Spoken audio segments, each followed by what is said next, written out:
सुनार की ठुक ठुक और लोहार की धम, यानी कि 100 सुनार की तो एक लोहार की। अब चुन चुन कर मारने के लिए इजराइल ने भेजा ऐसे ड्रोनों की सेना जिसके बारे में सोचना इस वक्त मुमकिन न था। पूरी दुनिया हैरान है इजराइल के इस काम से, खास करके चीन और पाकिस्तान तो और भी ज्यादा। तो वहीं दूसरी तरफ भारत के लिए खतरा बना चीन का एक बेस। तो सबसे बड़ी खबर, आखिर 119 सिलो क्यों बना रहा है चीन? क्या बड़े पैमाने पर परमाणु युद्ध का खतरा दुनिया पर मंडरा रहा है? इसके अलावा बहुत कुछ, आइए जानते हैं इन खबरों को विस्तार से। ये है भारत और यहाँ पर है चीन, और चीन से काफी दूर हिंद महासागर के इस इलाके में है तंजानिया। तंजानिया पर कई सालों से नजर बनाए हुए है चीन, और काफी समय से वो इसे टारगेट में ले रहा था कि कब तंजानिया पर एक तरीके से पूरा अधिकार हो जाए चीन का।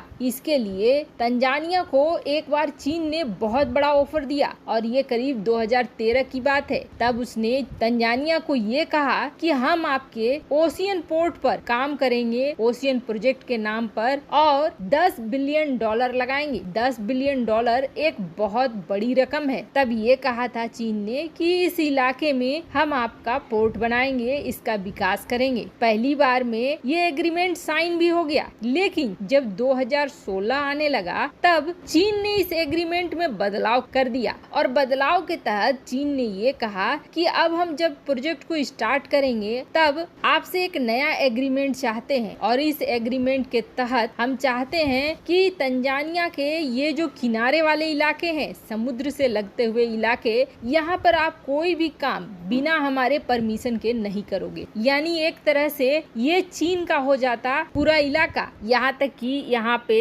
खुद तंजानिया के लोग, तंजानिया का शासन, सरकार, बाहरी कोई भी निर्णय यहाँ पे नहीं हो सकता था चीन के परमिशन के बगैर। तो एक तरह से ये इलाका चीन का ही हो जाता। और दूसरी शर्त उन्होंने ये डाल दी थी कि 99 साल की लीज पर जरूर होगी, लेकिन 33 साल के लिए आप हमसे किसी भी कीमत पर इसे वापस नहीं ले पाओगे, इसकी गारंटी भी आपको साइन करनी पड़ेगी। मतलब कि 33 सालों के लिए तंजानिया का ये पूरा इलाका चीन का हो जाना तय था। 2016 में जब तंजानिया की सरकार बदली तो उन्हें चीन के इस ऑफर में बड़ा झोल दिखा, जिसके बाद उन्होंने इस पूरे प्रोजेक्ट को ही कैंसिल कर दिया। उस वक्त तो तंजानिया बच गया, लेकिन अब एक बार फिर चीन ने तंजानिया में जाम्बिया, अंगोला, इनके साथ मिलते हुए एक रेलवे लाइन का ट्रैक अंडर कंस्ट्रक्शन डाला हुआ है, और ये जो है ये BRI प्रोजेक्ट के तहत बना रहा है चीन। अब इस रूट के जरिए वो एक बार फिर तंजानिया के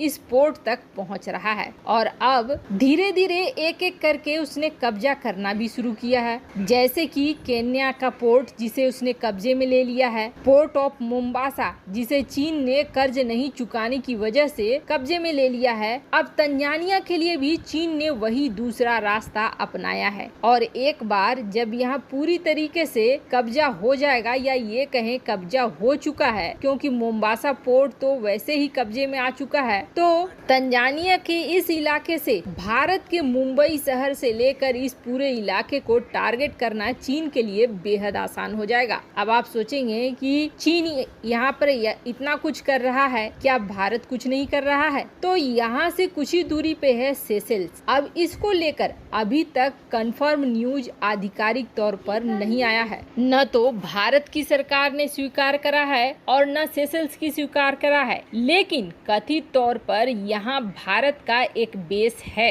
और इसे एक गुप्त बेस ही माना जाता है। अगर सेशेल्स में भारत का ये बेस है तो यहाँ से चीन के इस पूरे इलाके पर नजर बनाकर रखा जा सकेगा, क्योंकि यहाँ पर भारतीय वेसल्स रहेंगे, पेट्रोलिंग जहाज रहेंगे, तो इससे चीन के मंसूबों पर पानी फिर जाएगा। पर आपको बता दें, अगर सेशेल्स में भारत का बेस है तो यहाँ से पहली बार में ही डैमेज कर देगा भारत चीन के किसी भी हमले को। वहीं चीन यहीं तक नहीं रुका है। चीन चीन का ये जो इलाका है मंगोलिया से लगता हुआ, ये इलाका है दरअसल रेगिस्तान। अब एक ऐसी तस्वीर आई है जिसने हलचल मचा दी है। दरअसल प्राइवेट एजेंसियों ने कुछ सैटेलाइट तस्वीरें ली है और ये सैटेलाइट तस्वीरें ये कह रही हैं कि इस इलाके में चीन 119 सीलो बना रहा है। सीलो क्या है तो आप ये समझिए कि एक सुरंग की तरह जहां मिसाइलों को रखा जाएगा और अचानक से ये धरती से निकलेंगे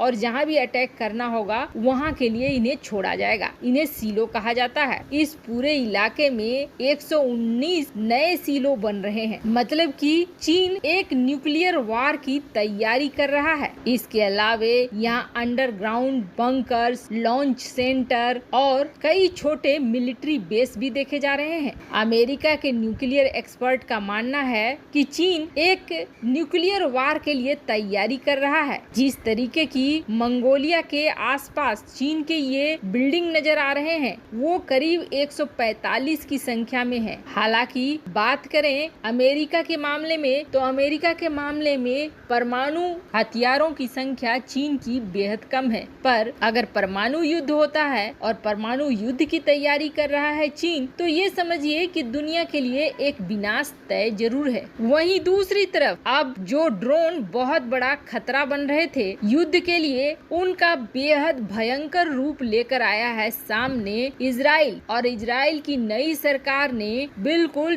तैयारी कर ली है कि हमास के ऊपर गजब ढाना है। लोग ये सोच रहे थे कि बेनेट आ गए हैं लेकिन अभी तक कोई खास धमाका देखने को नहीं मिल रहा है। तो आपको बता दें इजराइल ने एक नई सैन्य कार्रवाई का आदेश दिया है, जिसके तहत इजराइल ने सबसे पहले गाजा के इलाके का एक 3D मैप बनाया है और अब इजरायली सेना बिना गाजा पट्टी में घुसे अपने लक्ष्यों को खोज कर उन्हें सफलतापूर्वक खत्म करेंगी। यानी कि गाजा पट्टी में घुसे भी नहीं और हमास के लड़ाकों को निशाना बना लिया। इसके लिए इजराइल, जो कि अपनी टेक्नोलॉजी के लिए जाना जाता है, वो आर्टिफिशियल इंटेलिजेंस का इस्तेमाल कर रहा है और इस AI के जरिए इजराइल ने ऐसे ड्रोनों की सेना तैयार कर ली है जो सिर्फ और सिर्फ आर्टिफिशियल इंटेलिजेंस का उपयोग करेंगे। रडार पर सूचना मिलेगी और रॉकेट का रास्ता निर्धारित होगा। आपको बता दें गाजा पट्टी में उड़ रहे इजरायली AI ड्रोन को अगर लगेगा कि यहाँ हमले की जरूरत है तो उसके कमांड पर मिसाइल खुद ब खुद टारगेट को लॉक कर लेंगे। और टारगेट को लॉक करने का मतलब है कि जिसको लॉक करा वो गया। अब तक हमास क्या करता था, रॉकेट हमला करना शुरू कर देता था, पर उसके लिए बहुत मुश्किल होने वाली है क्योंकि अब लॉन्चिंग साइट को ही तबाह कर देंगे इजराइल के ये ड्रोन। ऐसे जल्द ही आप सुनेंगे कि एक नई स्ट्राइक गाजा पर हो रही है। वैसे आपको क्या लगता है, क्या चीन एक परमाणु युद्ध की तैयारी कर रहा है? कमेंट कर अपनी राय जरूर बताएं। जल्द मिलते हैं अगले वीडियो में नई खबर के साथ।